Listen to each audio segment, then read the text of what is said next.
कौन सा पार्ट हो गया? तो ये है नॉर्थ एशिया। कौन सा भाग है? North Asia. तो ये भाग है नॉर्थ एशिया। इसे हम लोग नाम क्या देते हैं? साइबेरिया। क्या नाम देते हैं? तो जो ये नॉर्थ एशिया का पार्ट, इसको क्या कहते हैं? तो इस नॉर्थ एशिया के पार्ट को हम लोग साइबेरिया नाम देते हैं। इसकी अगर शुरुआत हम वास्तव में देखें तो यूराल माउंटेन, कौन सा पर्वत है ये? यूराल माउंटेन है। यूराल पर्वत से लेकर के आगे बढ़ते हुए चले जाए और किस महासागर तक? प्रशांत महासागर तक, पैसिफिक ओशन तक जो पार्ट हमको मिलता है वो पार्ट कौन सा मिलता है? तो पैसिफिक ओशन को जो पार्ट मिलेगा वो हो जाएगा साइबेरिया का पार्ट। तो पश्चिम में यूराल माउंटेन से लेकर पूर्व में कहां तक? पैसिफिक ओशन तक, प्रशांत महासागर तक। और इधर अगर हम देखें तो इस साइबेरिया के दक्षिण में क्या पड़ेगा? कजाकिस्तान, क्या पड़ेगा? मंगोलिया, और क्या पड़ेगा? चाइना। वास्तव में अगर देखें हम तो ये जो नदी जाती है, ये नदी जा रही है, इस नदी का नाम है अमूर नदी। कौन सी नदी? अमूर नदी है। ये अमूर नदी है, अमूर। और जो अमूर नदी है, यही अमूर रिवर किसके बीच की बाउंड्री बनाती है? तो यही अमूर नदी चाइना और रसिया के पार्ट की बाउंड्री बनाती है। अब अगर हम लोग देखते हैं कि जो पूरे साइबेरिया का पार्ट है, ये पूरे के पूरे साइबेरिया का पार्ट कितने भागों का है? 3 भाग। अभी हम लोगों ने लिखा है। एक भाग कौन सा बना? वेस्ट साइबेरिया, पश्चिमी साइबेरिया का भाग। दूसरा कौन सा बना? सेंट्रल साइबेरिया का भाग। और तीसरा भाग जो ये है, ये पूरा कौन सा है? पर्वतीय भाग। कौन सा है? पर्वतीय।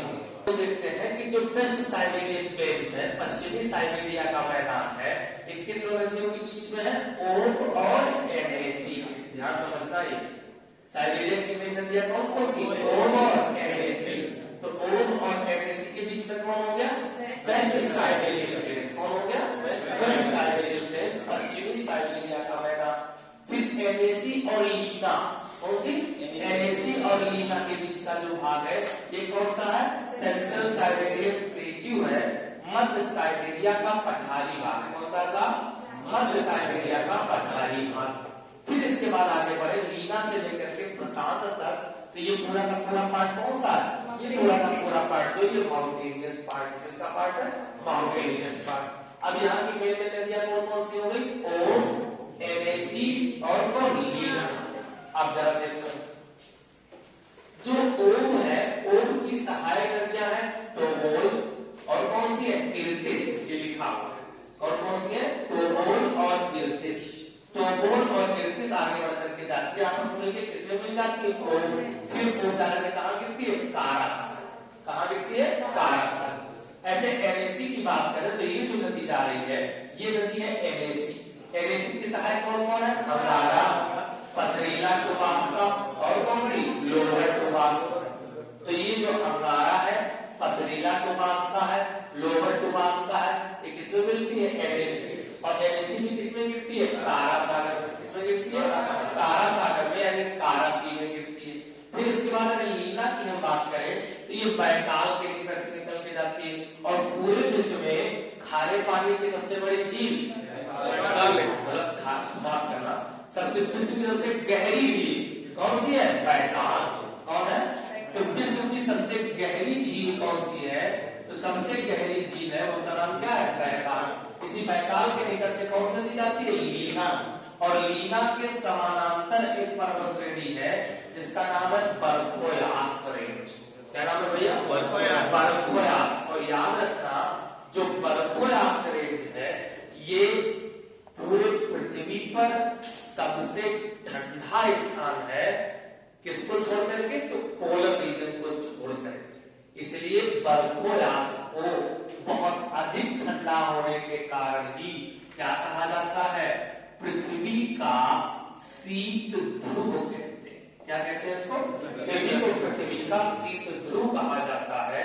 इसको बर्फोयास को तो किसके समानांतर रहती है? किसके समानांतर स्थित है? लीना के समानांतर, यानी बर्फोयास के पैरेलल कौन सी नदी? लीना। और लीना जाके गिरती है किस सागर में? बैक्ट्रियन सागर में। किसमें गिरती है? बैक्ट्रियन। फिर इसके बाद आगे पड़ेगा पूर्वी साइबेरियन सागर। ये सारे भाग किसके हैं? Arctic ocean. किसके भाग है ये? Arctic ocean. फिर पूरे तरफ कौन सा भाग पड़ेगा? North America continent. कौन पड़ेगा? North America continent. यानी बेरिंग स्ट्रेट इस एशिया और नॉर्थ अमेरिका को सेपरेट करती। फिर आगे बढ़ के आए तो ये पूरा भाग कौन सा है? प्रशांत। यहाँ अगर हम देखें तो गल्फ ऑफ अनाबिल की खाड़ी स्थित है। फिर इसका नाम है बेरिंग सी। क्या नाम है साहब? ये बेरिंग सी है, बेरिंग सागर का भाग है। फिर कौन सागर है? ओखोटस्क सागर। कौन सागर है? ओखोटस्क। और ये सारे के सारे किसके भाग है? प्रशांत महासागर। फिर अगर हम लोग देखते हैं भैया, यहाँ देखना, ध्यान से देखना, तो ये जो जगह है इसका नाम क्या है? व्लादिवोस्तोक। क्या नाम है भैया? व्लादिवोस्तोक से लेकर और कहां तक? यूरोप के पार्ट सेंट पीटर्सबर्ग तक। कहां तक? सेंट पीटर्सबर्ग तक ये जो रेलवे ट्रैक बिछाया गया है, इसी रेलवे ट्रैक को हम लोग नाम क्या देते हैं? Trans Siberian Railway. क्या कहा जाता है? ट्रांस साइबेरियन रेलवे कहते हैं इसको। ट्रांस साइबेरियन रेलवे के नाम से जाना जाता है। अब हमें देखना है कि इस ट्रांस साइबेरियन रेलवे को जो बिछाया गया है ये इसलिए बनाया गया है क्योंकि यहाँ के खनिजों का अधिकाधिक दोहन किया जा सके। तो कौन कौन से खनिज मिनरल्स हैं जो हमारे यहाँ पाए जाते हैं, यही हमको अपडेट करना। क्लियर है? तो